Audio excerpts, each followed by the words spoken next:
Ladies and gentlemen, on this day, Veterans Day, we like to honor all our veterans, men and women. And I would like to say to all my battle buddies out there, I'm thinking of you today. I love you. And I salute anybody who has served in this U.S. Armed Forces. And this is for you.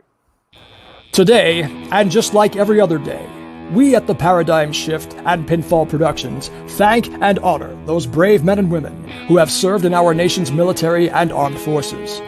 Without these heroes and brave warriors, our great country would be nothing to what it is today, and our freedoms as Americans would not be what they are today. From land to air and to the shining sea, thank you for your service.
My fellow Americans, my fellow Louisianians, my fellow citizens and friends of Creola, Louisiana, I cannot humbly thank you enough for electing me to be your alderman.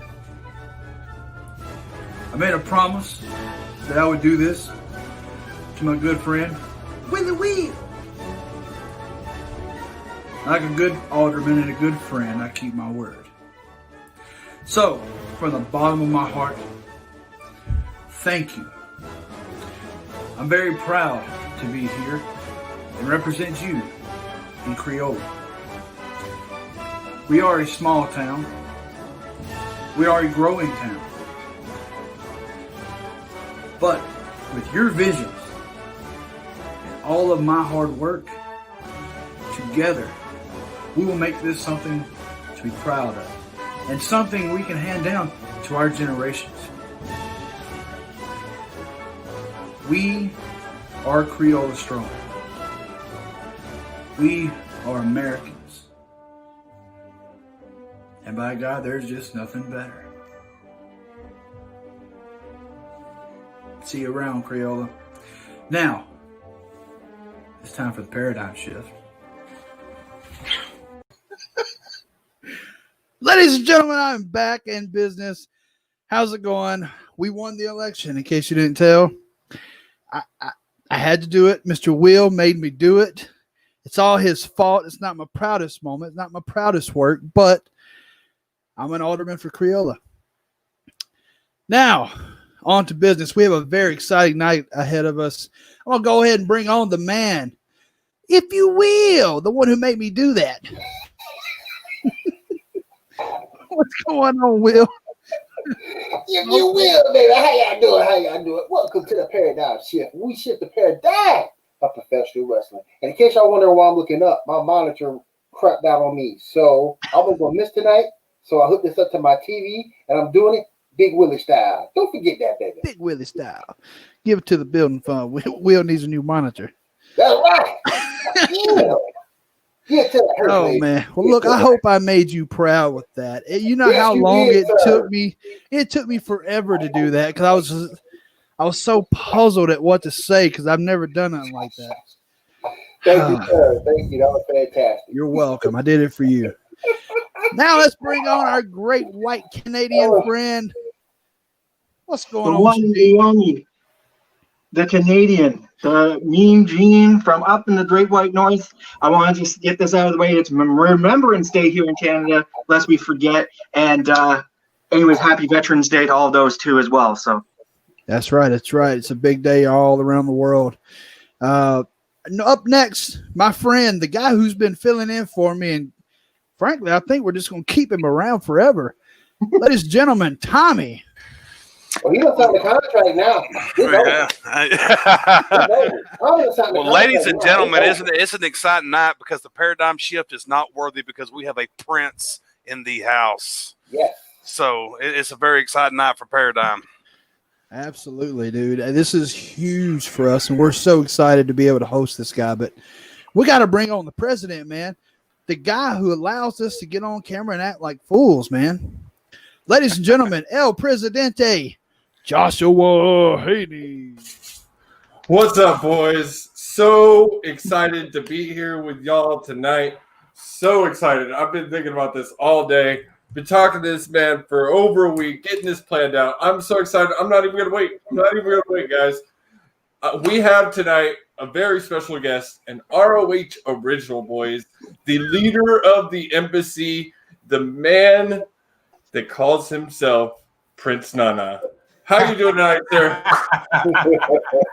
Oh my God! You know that you introduced me like I was Prince Charles. All right, I appreciate you, my friend. All right, Dude, that's what I'm known for. Angel said the same thing. That's what I'm known for. I got to give y'all the introductions you deserve. How you guys doing? Brandon, William, Tommy, Gene, El Presidente. All you guys can be official nail cutters for Prince Nana. You know that? All right, my nails need to be clipped. What's going Ma, on? I did it, Ma. Well, I made it.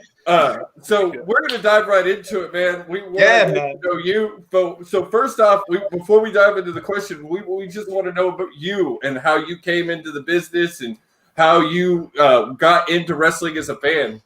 Yeah, you know, I was a big fan of entertainment. Period. All right, my father was a musician. All right, so he was the one that, you know, kind of got me into like the whole entertainment and wanting to kind of be on TV. But it's not that I wanted to be on TV. I just like entertaining people. So, you know, one day, you know, I was this is years ago, 1980 something, you know, we were watching TV and I just saw somebody getting choked out on TV and blood started coming out of their ears. Okay. And I think it was Andre the Giant and he was choking Hulk Hogan. All right, so that stuck in my mind for a long time, and I remember the whole fiasco with WrestleMania 1, and I believe, you know, I saw that at one of my uncle's houses. But what really did it for me is in 1990, I believe it was in 1992, WrestleMania 8. Was WrestleMania 8 in 1992? I do believe so. Yes, Yes. So WrestleMania 8, the main event, Ric Flair versus Randy Savage, or Randy Savage versus Ric Flair for the World Championship title. Man, that was the event that did it. And, you know, I knew of Ric Flair. I wasn't a big technical wrestling fan at that point. I was just more of I got to see this fan because I was a kid, you know, maybe 12. You know, and that was the show that did it. I was like, I've got to be a part of this. And it wasn't just the match. It was everything. The theatrics, the technicalities, the production, you know, the storyline. And you know, in my head when I was a kid, you know, I knew when I was young that this was entertainment. Like I wasn't sitting there watching, oh my God, these guys are killing. Like, are they really, like, you know, that's what it was. But in my head, I knew that this was created and this was a team that was working together and I needed to be a part of it. Man, that I gotta say that's really interesting. You listen to a lot of these guys, and it's all they started off as just a fan of the business, and you from the very beginning loved the performance of it. So it's really interesting to me. Absolutely, absolutely. Pardon me for being all bundled up. It got a little chilly and out here in Brooklyn. I'm in Brooklyn tonight in my pad in Brooklyn, New York, and it's kind of like chilly. So I'm bundled up. No problem. Well, so we're gonna kick it off, Mr. Brandon. You're the first one back, so you get to kick off the questions. First day back. Let it out. Let it loose, Brandon. Let it loose. He said he wanted to get down to the nitty gritty. Well, I mean, I've got 3 questions here right off the top of my head, and I originally wrote them in a certain order, but I think I'm going to go backwards on it. So question number 1, if you could go back in time and tell your younger self one piece of advice, it's like about the business and about your career, what would it be? Oh man, you said 3 things or 1 thing? No, I've got 3 questions. Okay. You confused me just now. All right. Okay. Don't be so naive. I was very naive, and I think that's also what helped me in the business, because like when you know too much, it tends to keep you in one place. And I think that's why I'm at where I'm at now, because I know everything. You got to remember, I've been in the business now for 25 years. 30 years is like, it's almost 30 years now, guys. So it's like, wow. It's like, wow, what else can you bring to the table, man? And I can bring a lot. But, everything comes in time. There's a new group of guys out there, but definitely it's not to be naive. There were many times where I thought I was maybe entitled to things. But you're not entitled to anything. So, you have to work hard, you have to push forward. If I was back, and I trained hard when I was young. I don't care what nobody says. I trained hard, and I still have that in me. I in my house, I'll fall on the ground just to get that feeling, Right, yeah. I'll punch myself in a ball. I'll do the promo in front of the mirror. I'll talk to my girlfriend, tell her, hey, listen, smack me. I give her permission. You know what I'm saying? Right, yeah. But this is what I do. And I love it. And the wrestling business is definitely, I just wouldn't be so naive to the fact that, I did this, so it's time for me to get that. No, you have to do this, and you have to do it hard. And you have to put a risk into it. The first time, I had thousands, hundreds of matches. One of the matches that I really risked it all was when I finally wrestled at the Hammerstein Ballroom for Ring of Honor. I was like, you know what? I'm just going to go all out. And that's what I did. And I'm really, just doing that, I think it helped a lot of guys and girls in the business to realize you could do this too. Absolutely, man. That's great advice. Okay, Mr. Will. Mr. Will, your turn, sir. Come on. Who's next? All right. Peanut butter soup waiting for me to get eaten. All right. Come on. How you doing, man? Trying to get the nerves down. One of my questions: how was it working with Vita Scott? Oh, I love her. Love her. Vita Scott she's a champion, and you're probably gonna hear me say that a lot throughout, the interview. She's a champion. She goes out there. She works hard. She's a smart woman. She knows what she wants, and she has a passion for the wrestling industry. If she didn't have a passion for the wrestling industry, she would have been a lawyer. If I didn't have a passion for the industry, I would have been one of the top executives in the music industry. But my passion was in wrestling for many years, so I had to be a part of it. I had to make sure the brand was here. Did things work out? No, but everything happens for a reason. Same thing with Veda. She's gonna get to her promised land. She knows, she is a creator, and I wish her the best. I hope she's listening. Yes. Absolutely, Awesome. man. Tommy. Well, Prince, can I ask you a question? Can I be humble? Will you Is be that humble Tommy enough to Matola? Is that Tommy Matola? Is that Tommy? I need some money. Give me some money, my friend. You got all the money, Prince. You got all the money. Tommy Matola. He's connected with Seagrams and those guys. What's up? Who would you say is one of the most humble people you've ever worked with? As a wrestler? Anyone, whether it be wrestler in the business at all. Well, there's a lot. There's a lot of guys, and I respect them and I love them to death. One particular person, and he just popped in my head, and that's Spanky. Okay, Brian Kendrick. Wow. Brian Kendrick. Yes. Nice. There is nobody in this business that is more genuine than that guy. And I gotta call him after this and just like text him, because he's just like, you know what I mean? Like it's not about wrestling, it's about life. I went on the road with Spanky before WWE and everything. It was the first time I met him was at ECWA. ECWA, in Delaware with my good friend Jim Kettner, all right, who is one of the best promoters of our generation. And thank God Jim brought me in and introduced me to Spanky, and we've had a long-lasting friendship.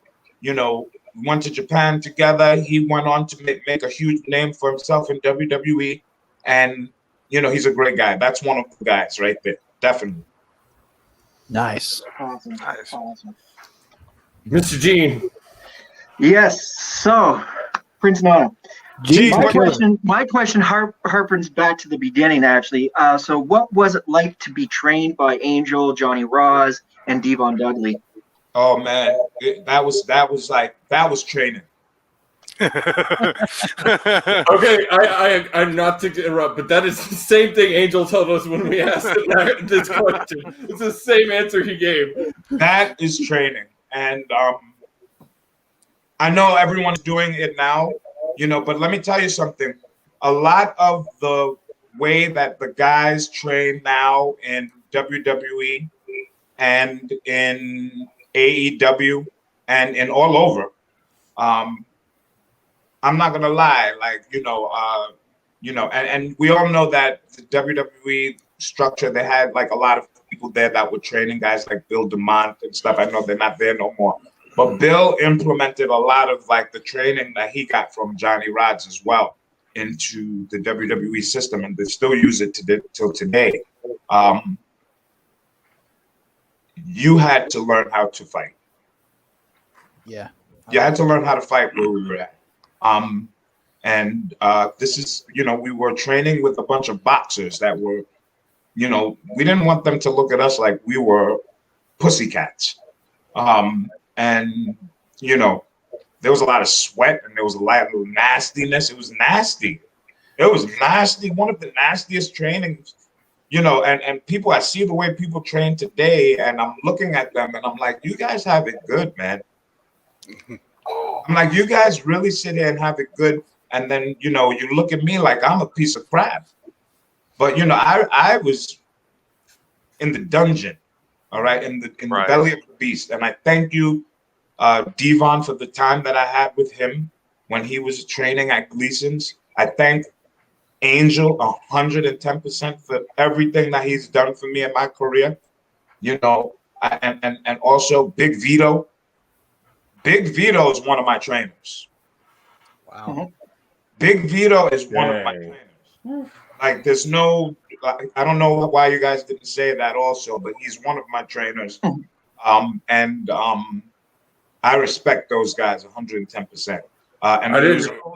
was a whole lot of guys that came after that. Oh, and I'm sorry, I left one other person out. I had a team of people who trained me and helped me, and that other person his name is Mr. Fabian Street. So yeah, and, training over there was gruesome. It was a brotherhood. We were together. We every now and then one of the older guys like Taz or Bill Dumont or Kid USA or whoever it was would come down and like Kid USA was training with us, but like guys would come down and like really drop jewels, and that helped me a lot throughout my career. And Johnny Rods, I love him to death. I love Johnny Rods to death. Hats off to Johnny. I know I didn't say much about him, but he's the foundation of it all. He taught me a lot, and I can go on and on and on and on and on and on. So Johnny Rods, yes, thank you very much. And he's like a father figure to me because I've known him since I was 15 years old. So I thank him. So my turn. So this question I got from you actually comes from your buddy. Yeah, what the heck is this? But go ahead. What is this? So my question comes from a good buddy. It comes from Angel. He asked me to ask you about Black Kishi.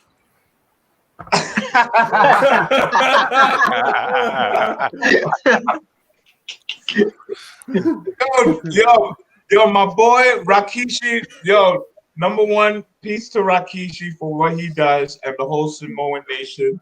And Angel, I'm gonna mess you up, man. Like Angel, you're supposed to be contacting me, and you think that I'm trying to push some kind of pyramid scheme to you, but you better get in contact with me. All right, but Black Kishi, is basically, I was tipping in at about 300 pounds at one point in my career, and you can see now I lost a lot of weight, and that's because obviously I was like sick also with the coronavirus, and then I got cured, thank God. I was sick for a while, so I'm cured now, no traces of it, thank God. Before that, I was taking care of my health. I had a big scare with high blood pressure, so the high blood pressure thing, I had to bring that down and just like make sure that I started eating right, less meats and stuff like that. So right now I'm getting back into, I don't know if you guys followed my career, but I've been up and down in weight all my career. And a lot of people always, what's wrong with that? It's like, and I go to my sister is my doctor actually. All right, and I want the whole world to know that she is my doctor, and she's a big-time doctor here in the Brooklyn, New York area, helping out a lot of people, and I thank God she's doing that. But if it wasn't for her, I wouldn't be on track with my health, and I'm just glad that I have that. But what Angel is talking about, Black Kishi was me at 300 pounds, man. I was, the black. They used to call me the black tree, the dark tree.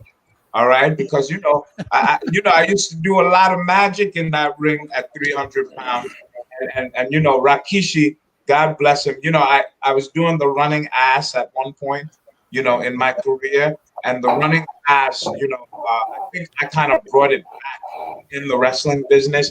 But because Rikishi and the Samoan dynasty, they're such a staple in the wrestling business. To see them to bring it back, or to start doing it even more on TV, that was definitely a cool thing to see. So I could never, Rikishi and them, they're like family to us Africans. So, hats off to them too. But Angel, I'm gonna beat you up, my friend. All right. We're gonna come back. We got some more questions. We'll be right back. We're gonna take a quick commercial break, and we'll be right back. Good. I could go take a sip of my soup, my fufu. No, there ain't no stopping us. Fly without boarding pass. Couldn't catch me, I be moving fast. Call me a shooting star. Let 'em know who you are. Flying up in a bar. Wish on a star. Time to show 'em who's in charge. Call me a shooting star.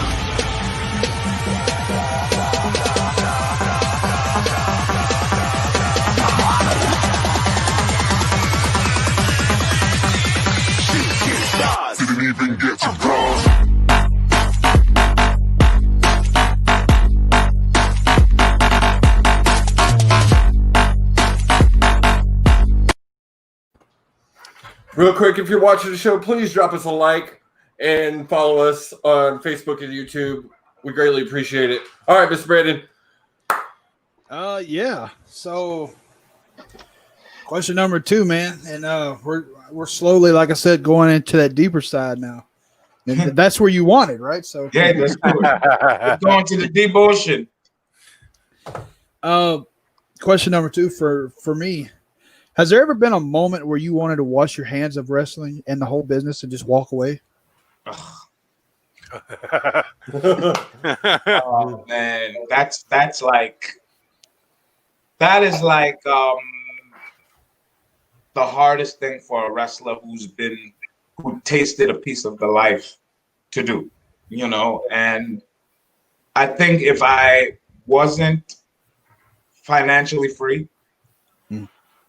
and mentally okay, because everybody has shit going on, you know. Of course. I think it would be hard. It would be, hard to do. But yeah, there's been times where I, was like, maybe it's time for me to just announce that it's time to retire. But then, like, when I think about that, it's like, what am I retiring from? Retiring from something I created? You know, it just doesn't make any sense. So, and that's just how I look at things. So as, I might be retiring from working for your company, but that's basically where that ends. I have to continue to build my brand and build other brands that want to work with me. So, because I have a proven background. I have a proven background in the industry. And, so that thought has come in my head when I was kind of like, again, naive. Yeah. But now that I am older and, kind of the giddy goat games of being a 20-year-old, first being a teenager, then being a 20-year-old and a 30-year-old, going into my 40s, it's time to level things out. All right. Let's be for real. Like, and a lot of my friends, they're making a great living at what it is that we've been doing for years, and I'm very happy for them.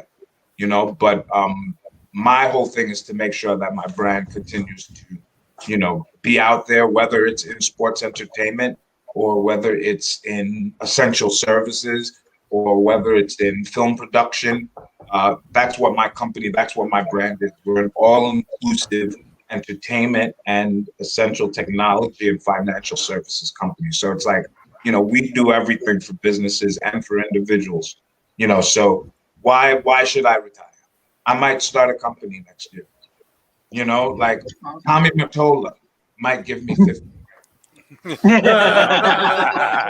Yeah, he might. He may. He's making the money, man. Bring it up, Tommy. Go right ahead. William, you know who I keep thinking you are? I swear to God, I keep thinking. I'm like, is Sinbad on this call? What is going on? I get that all the time, bro. Man, I'm not. Okay, so Will, what's your question? What's your second question? Well, my second question, I wanted to ask, how did you get started in RH? It was real simple. Basically, I was a big star at a company in New York that's still around. Hats off to Jack Sabbath. Hats off to all of the crew over at ICW that's continuing to keep that brand open. All right. Jack Sabbath, boy, he's a good guy. He's one good guy. People probably said a lot about him, but he's a good guy. Always took care of me. I was the booker there during a time where it just needed to be around when, Jack Sabbath was running it and his father was alive. Rest in peace to him. But he has a good crew of people right now that's working with him to keep business alive, and I really appreciate it over there. But when I was working and really making a name for myself in New York City and like we were packing out the Elks lives. We didn't need anybody, man. It was like ECW was dying and the independents were getting hot. And it was happening right in New York City in Queens. And, you guys all know Gabe Sapolsky. Gabe Sapolsky was working with Paul Heyman at the time, and he was working with RF Video at the time, and RF Video when he was back, doing like popping up at different shows to like sell his videos and stuff. Gabe was working with him. So, I'm just hanging out after my event. It went crazy. The fans were throwing beer all over the place going nuts. Everybody's drunk. We had a great time. Gabe approached me like a fan. I didn't know who he was, okay, because I didn't know who he was, but he approached me like a nice person. And he said, "Hey, my name is Gabe Sapolsky. I work with the guy RF. I knew RF Video. She's like, I work with RF, and we're starting a new company, and I want you to be involved with it. Can I have your number so I can reach out to you because I'm a really big fan of your work?" Those are his exact words. I said, "Sure, man. I'd love to be involved, but I was already on the ball, and I think at that time, I had already started getting some opportunities with the WWE, and that's after I started getting some traction in New York, and I guess like WWE kind of called, and then after that it just became that was when my career really started. So hats off. Hats off to, and I was on the Era of Honor, the first show. Tommy, who would you say in the business right now is some guy that everyone overlooks, whether it be on the indie circuit or whatever the case may be, that could potentially be maybe that next big guy that no one's looking at? I think that one person would probably be one of them died already. And rest in peace to him. Not to say like died, but he passed away, and he's a very, very dear friend of mine. And his name is Xavier. I think Xavier, if he was given an opportunity to continue to be in, because he had a lot of ideas. He was a champion in ROH for a very long time. He was one of the guys. Rest in peace to Xavier. My condolences to his whole family, his son. I love you, Xavier, and I miss you. But one of the guys also that I kind of, there's a lot of young guys that are being overlooked also. Actually, there's a couple of guys that I know, but one guy I'm going to say right now, and I better just say it, because he is overlooked. And he's, there's two guys. I'm going to say two guys. Is that okay? Yeah, absolutely. Of course. One of them is John Walters. All right. John Walters is phenomenal wrestler.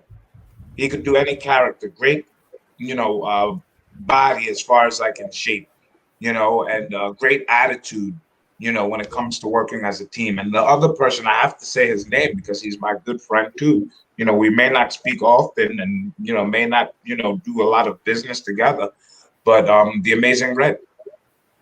Oh, okay. Yeah, like I'm the type of person like in the industry that I'm going to look for the people who are overlooked, and I'm going to make sure that they get the job because I know what type of work they do. But I also know that Red's been going through his own, challenges personally. So, it's probably not because of, he probably had deals on the table. Who knows? We all have issues. But Red and John Walters. Nice. I think just about everybody here would agree with you on Amazing Red. Like, we're all pretty big fans. Yeah. Absolutely. Gene. So, my question is to the one Prince Nana, how did you come up with the Embassy stable? Oh man, it happened. It happened the same way, man. Like I'm telling you, after that first meeting with Gabe and I, at the back of the ICW show or whatever, and then everything started. Ring of Honor started and stuff like that, and I also had falling out in like in a short period of time with the company, not in a bad way, but when I was back in, and then I was finally coming back and stuff like that, Gabe just needed some of the guys to have a little more than just wrestling. They needed a little bit more than just their great wrestling to kind of get them where they needed to be, in the company and in the wrestling business. Xavier was one of them at the time. At the time he was one of them because he was so talented, but maybe there was certain times where, maybe it would have been better for someone to direct the traffic. And that's what happened, and then, Gabe approached me one day, same way. He's like, nah. And again, I'm a creative person. It's always going through my head. Like, what am I doing? This and that, and he came to me, and this is right before, like, he already booked me. He's like, I need you to manage these guys. I'm like, all right, I'm gonna manage them.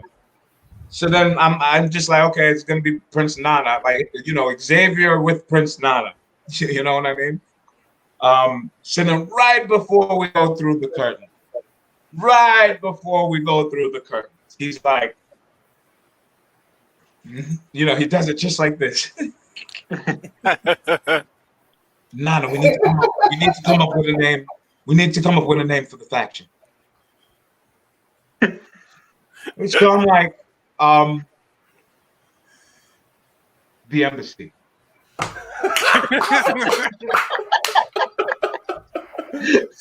My eyes popped out just like that and everything. He sped over to Bobby Cruz, and that was the beginning of history. After that show, I went home and I went and copyrighted everything. I did a poor man's copyright because I didn't trust anybody after that. You know what I'm saying? That's great. Awesome, man. So my next question is, you've worked with many different incarnations of the embassy during your time. Yes. And what was your favorite incarnation? And of the members, who was your favorite to work with? I'm not gonna lie, one of my favorite to work with was definitely R.D. Evans. R.D. Evans, let me tell you something. Like, if R.D. Evans ever gets to watch this, I want to say thank you, brother, for everything that you did while you were with the embassy, and I'm proud of you with what you did with your career and where you're moving forward to. But, the embassy, everyone, and they may not say this to you, and even till today, as far as, and this is a saying that I put on my Twitter wall every now and then, as far as I can remember, I always wanted to be a part of the embassy. You know what I'm saying? And like, that's how I feel about that faction. And that's how I feel about a lot of the people that came into the embassy over the years. It was not because they were just put there. It's because they, kind of like, it was like a, it was almost like a God-given thing that was going to happen. God sent, for them to be a part of something that was so like interesting, just, based on how it was kind of laid out. But one of my favorite parts was definitely around the time with R.D. Evans. Another good part was Horse with Jimmy Rave. Jimmy Rave is like one of the biggest champions that I know. And I think one way that we can, get around the hurt that the wrestling business puts us all through, black or white, Chinese, because everyone gets hurt and their feelings hurt in this business. All right. The best way to kind of like deal with that is to continue to work and do what you love. And that's why I respect Jimmy Rave, because, people may, wonder why he's not just like me. They may wonder why I'm not in WWE or a big time company. It's not our time yet, or it may not be, but we're still working at it. We still love it. Jimmy is helping so many guys right now, like on the independent. It's not even funny. you know, and for them to get that type of top shelf, you know, training and mentorship and support from people like him and me that they still have access to now before we get signed or before we, you know, get, you know, deposits from Tommy Mottola. You know, let's just keep on. Let's keep working on our passion. Let's keep working on our passion. Absolutely. We're gonna take it. Yeah, definitely Jimmy Rave, R.D. Evans era. I love the Necroculture era. I loved, you know, I love the Donovan Dijak era. I think the Donovan Dijak era could have been a lot better. And I was a little bit kind of like upset the way it ended. You know, but everyone has to feed their family. So Moose was in Embassy Oh, at yeah. 1.2, right? Because I mean, he's looking great at Impact, man. He's built. You know what? Hats off to Moose. You know what I'm saying? My respect to him. He's an African brother. All right. He's one of the, you know, nicest guys if you actually get to know him. You know what I'm saying? You know, he's been doing his thing in football for many years, you know, and for being in the business for such a short time and being at the level he's at right now, hats off to you, brother. You know what I'm saying? I just want you to help out some of the younger guys out there. All right. Look out for some of the younger guys and, you know, pass on some of the knowledge. And I know that he's going to get around to doing that. And reach out to me, boss. You know you're my boy. So reach out to me. All right. We're going to take another commercial break and we'll be right Fools, back. my friend.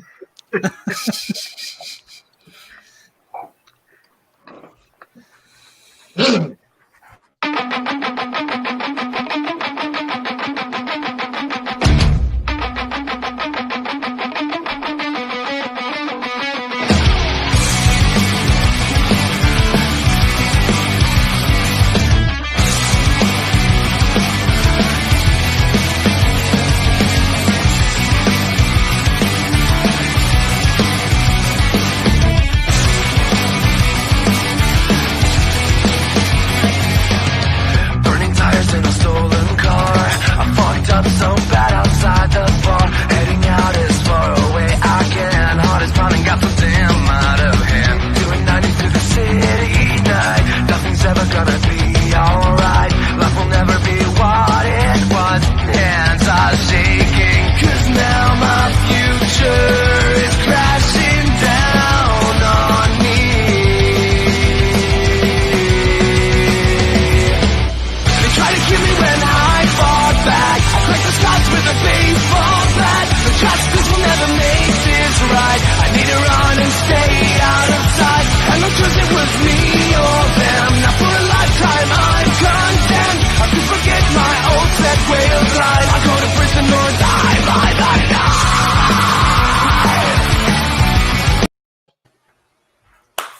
All right. Last round, sir. We're getting through this, but I have to say real quick, this has been so much fun. Just listening Excellent. Oh, you experienced it. Let me tell you, El Presidente, real quick, not to cut you off. El Presidente, he has been working with my virtual assistant. He's been wheeling and dealing, and I want to thank him for making this happen. And like, he is definitely a part of the partnership. You get anything you want from the Embassy Corporation, my friend. All right. I appreciate that, man. I appreciate it. It's been a pleasure working, making this happen. Mr. Brandon, take it away, sir. Well, I lost my last question, so give me just a second. Oh, okay. Here we are. I was cheating on the commercial break there, and I scrolled too far. Where are you located, Brendan? You out in Memphis? Where you at, my friend? You look like you're about to start singing some country music. Louisiana boy. I'm from Louisiana. All right. He got the AM microphone. All right. I see you. Yeah. Just trying to bring a little style to the show, you know. Somebody's got to do it. Hey, Yeah. Sit down. So you kind of touched on what I was fixing to ask in your last question with Josh there, and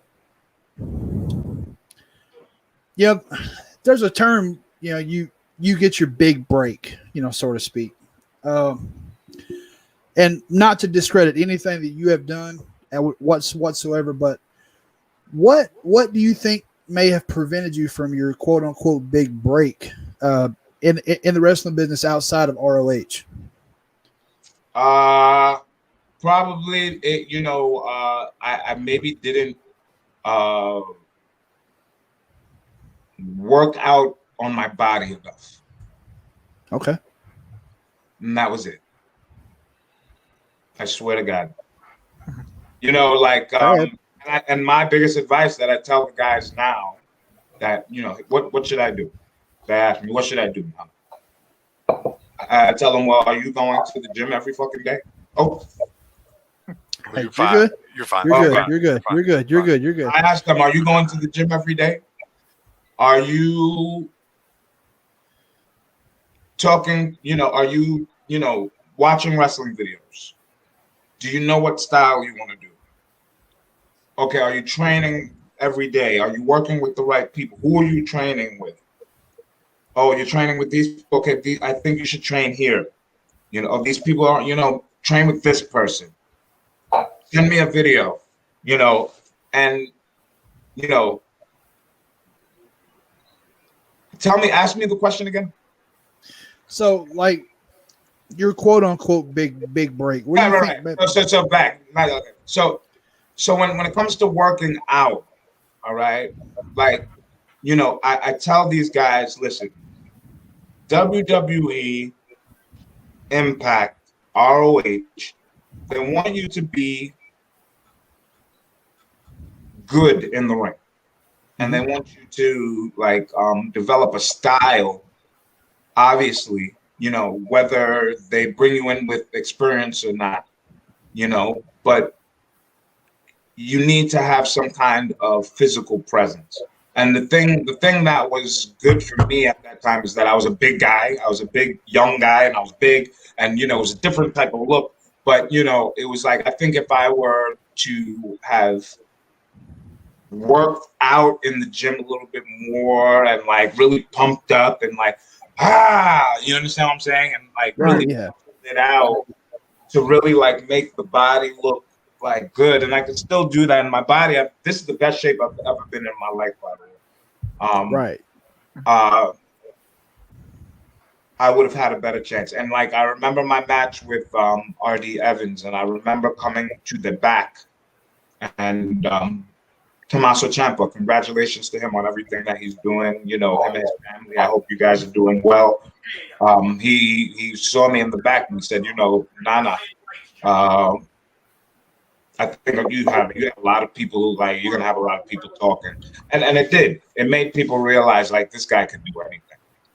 And at the end, I think that's what it was. People know, okay, you know what? We know that if we ever do need this guy, that we can call him and he can do what it is that we need at the drop of a dime. So I think that's basically what's going on right now with me in the wrestling business, and not getting signed right now. But, as far as back then, but right now it's more of, okay, we know what he can do. We know what his strengths are.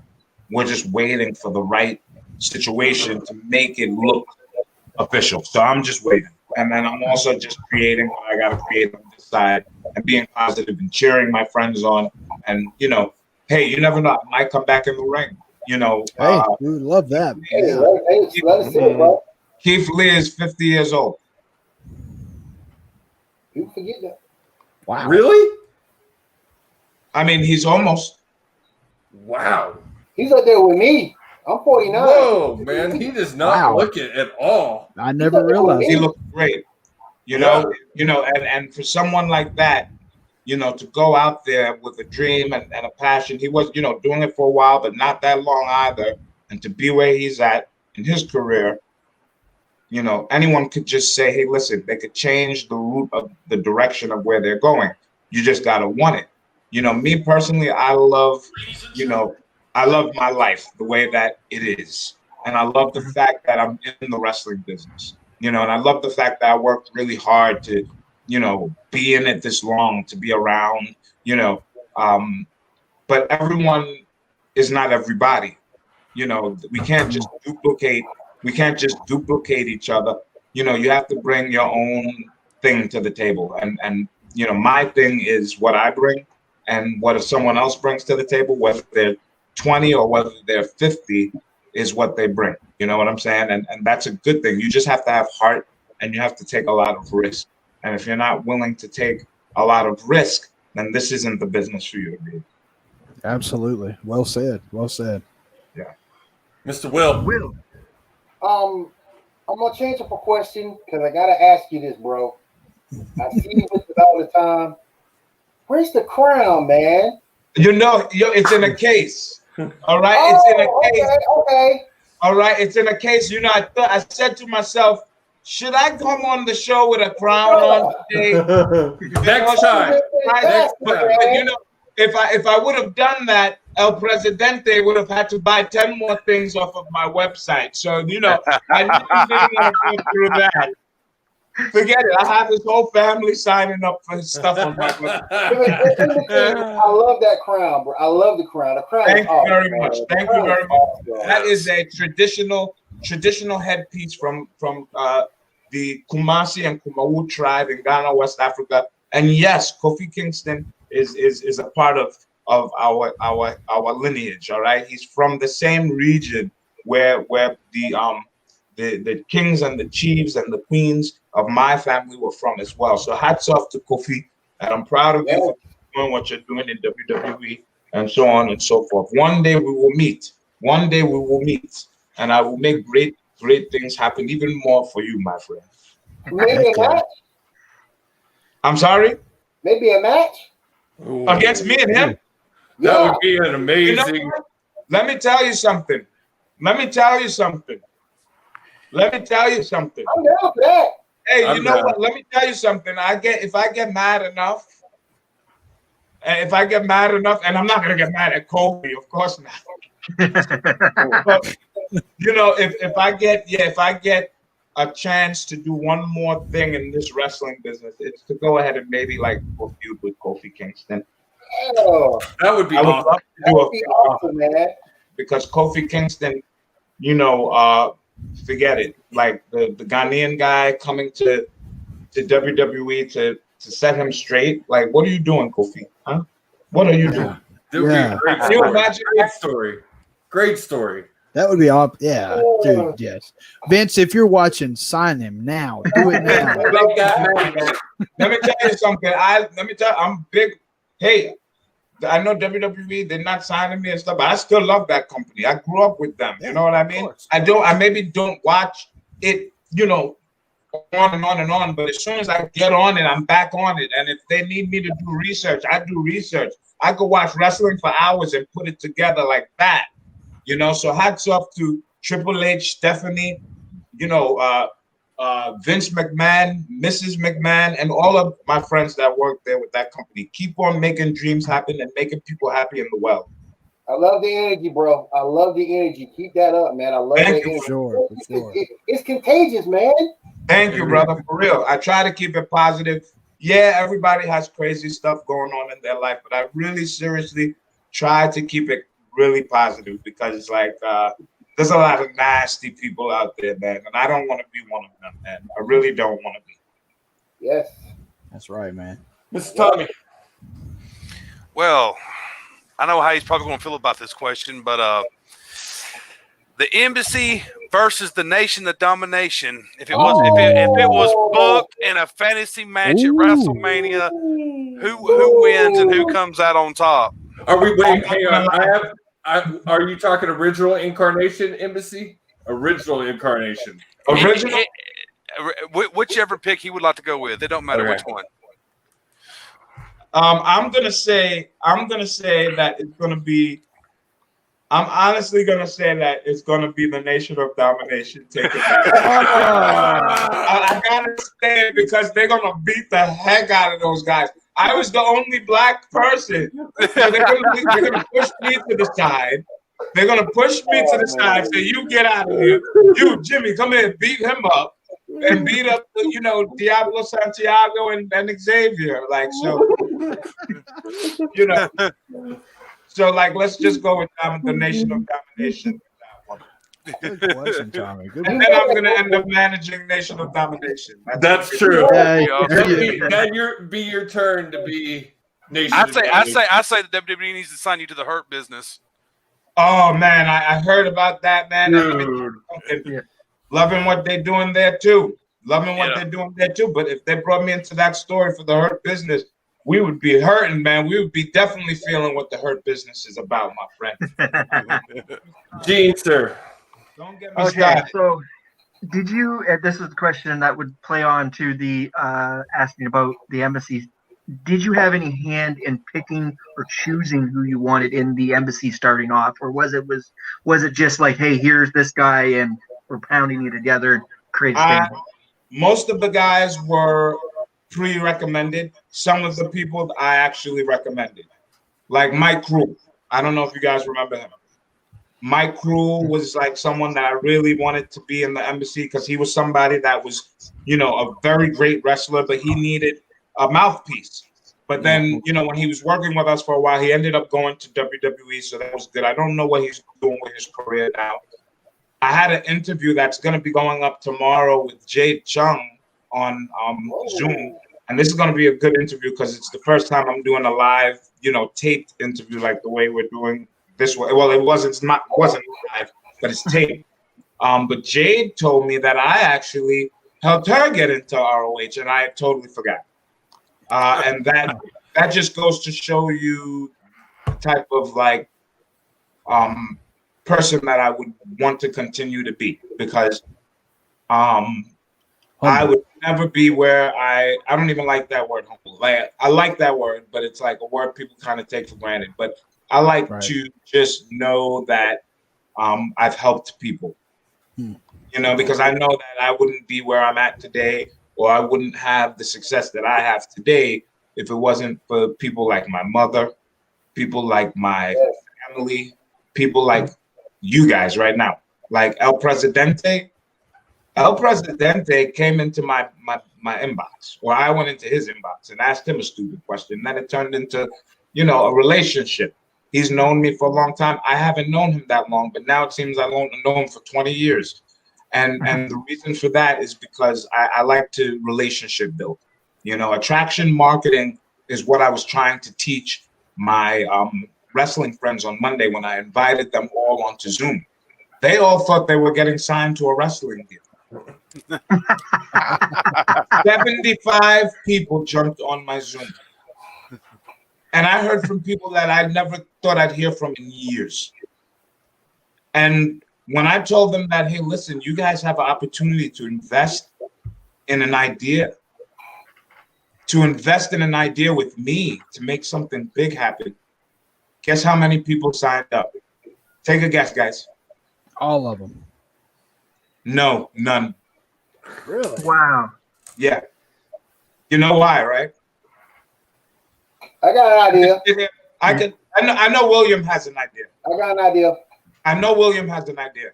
I would probably have to say that they weren't believing in the vision. That too. They don't believe in the vision. They don't believe in the vision, but they know the vision is there, but they just don't see it happening like with me. If I was in WWE now everybody would have signed up. True.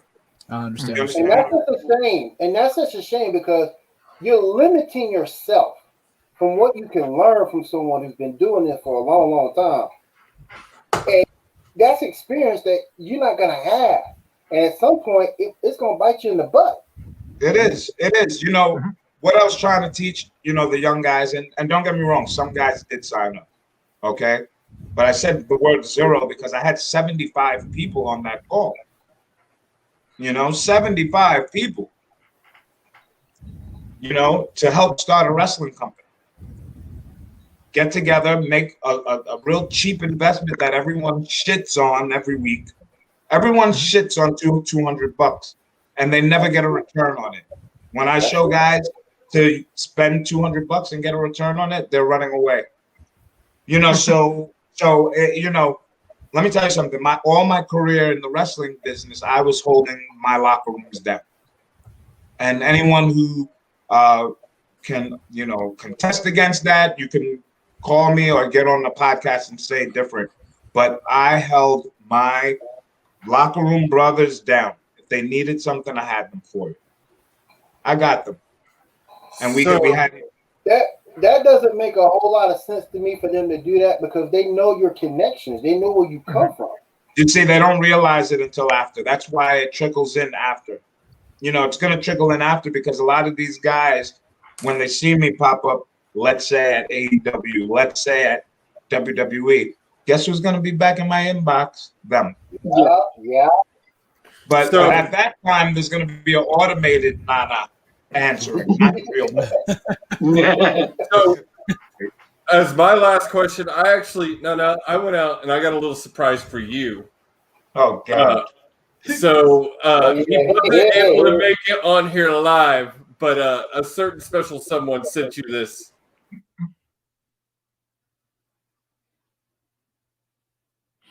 Yo, what's up, Nana motherfucker? How you doing, bitch? Hey, just wanted to come on. I know this is pre-recorded, but I got to get to bed at my age. I need as much rest as possible. Just wanted to come on and just say, hey, man, it's good that you're in my life, and you've been a good friend.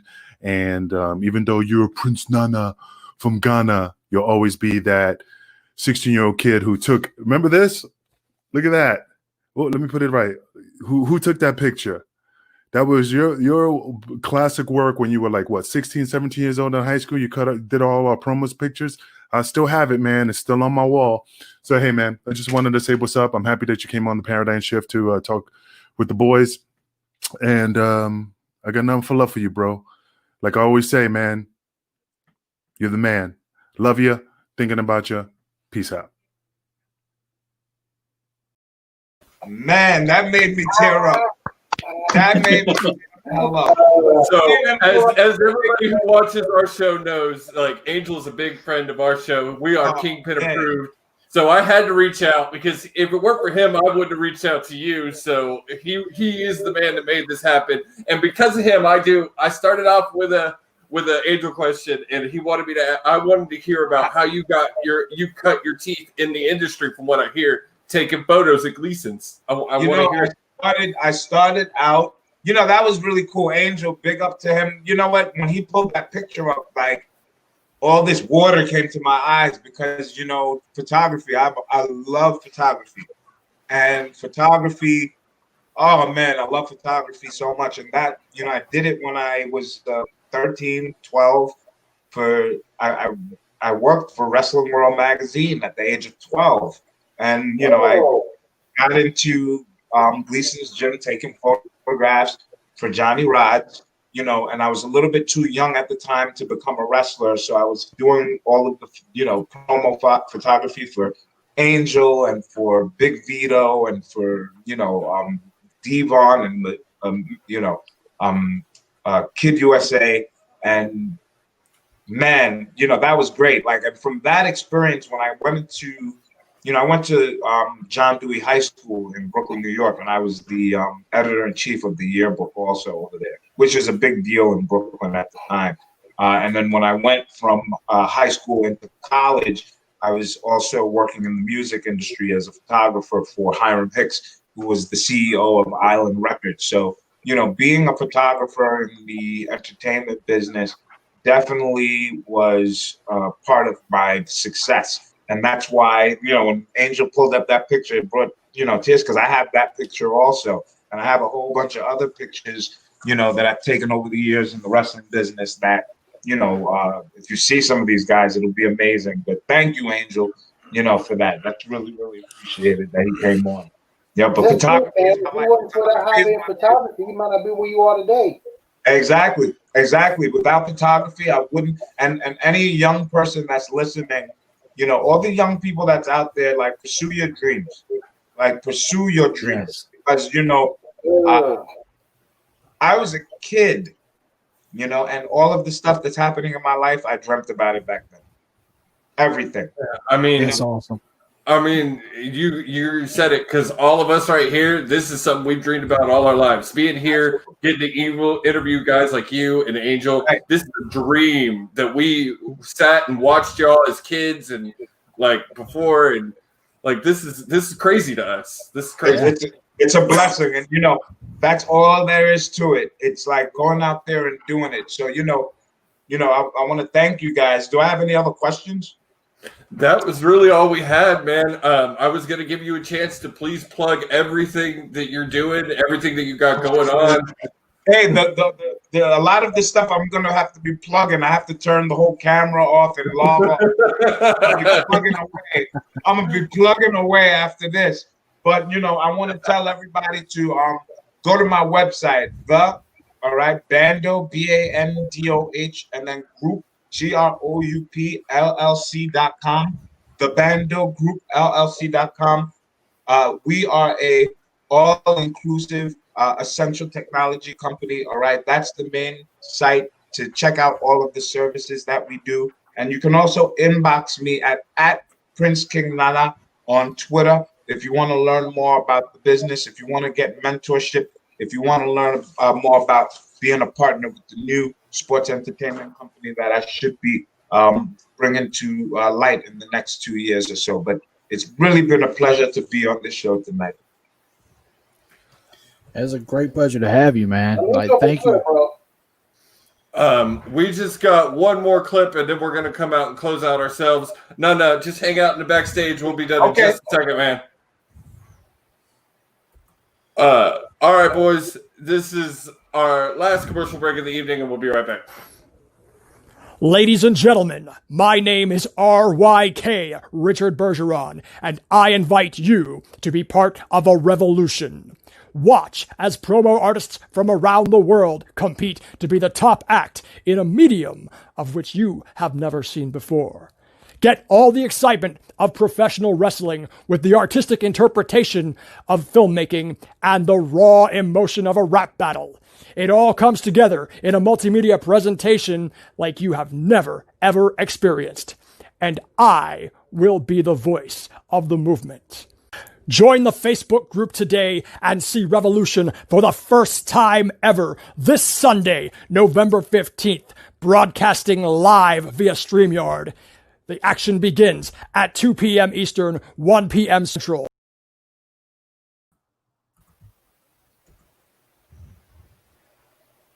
Seems we have some technical difficulties there. Yeah. Sorry about that, guys. Real quick, just get our quick plugs in.